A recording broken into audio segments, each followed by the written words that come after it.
Eu vou começar com a operação mais quente, que é a tal do careca do INSS. Tássio, você que conhece bem esse assunto, vamos explicar um pouquinho, afinal, quem é o careca do INSS, como é que esse cara, né, que até ontem não era ninguém, agora aparece aí movimentando nada menos do que 6 bilhões de reais. O número é esse mesmo, Tássio?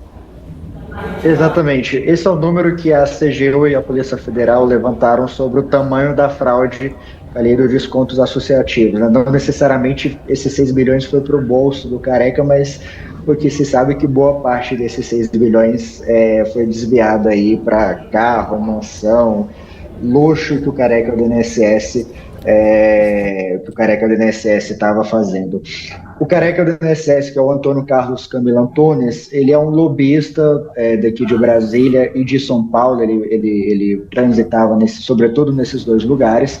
E assim como você disse, ele foi descoberto pela imprensa. Então, quando o Metrópolis começou essa série de reportagens sobre os descontos associativos indevidos do INSS, surge esse personagem que é o careca do INSS, que estava ali fazendo esse lobby, dando acesso a essas associações para ganhar esses descontos aí em massa que acabaram, que a gente tem visto aí. Então são descontos que não tiveram consentimento dos aposentados pensionistas. Ali são 50, 70, 80 reais na conta ali que era descontado e que acabava indo para essas entidades e consequentemente em seguida, né, para o próprio careca do INSS.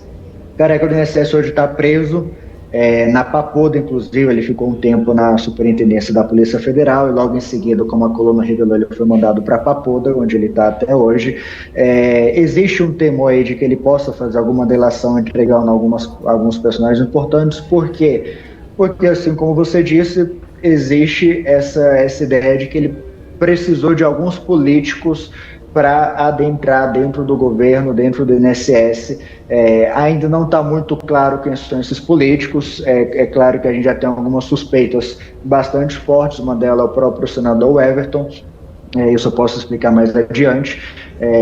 E alguns outros políticos ali dentro do INSS, né, o André Fidelis, que foi diretor, o ex-presidente do INSS, ministro da Previdência ali, que já estão envolvidos na operação sem desconto, né, que é essa operação que investiga essa fraude, e que já estão ali com algum pezinho já, pelo menos, dentro dessas falcatruas, vamos dizer assim.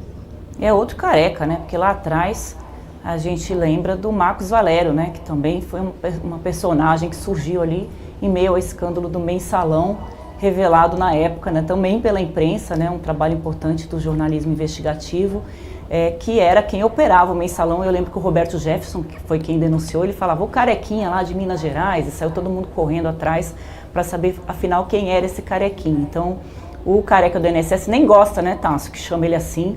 No começo ele até processou uma revista porque ele não queria, não era pelos roubos não, é porque ele não queria que fosse chamado de careca do INSS. Ontem eu ouvi uma história que ele conseguiu começar a ter esse acesso a políticos. Ele sempre foi um cara que tinha ali ele era dessa área da saúde, que entendia dessa questão da saúde, e ele foi trabalhar num hangar, que eu não entendi se é aqui em Brasília ou não, e ali, como os políticos no Brasil têm muitos jatinhos, ele começou a fazer esses contatos e virou ali de uma pessoa que tinha um salário de 20 mil reais para alguém que movimentou 6 bilhões de reais, ao que se sabe, né? Porque dizem que o volume de recursos era muito maior.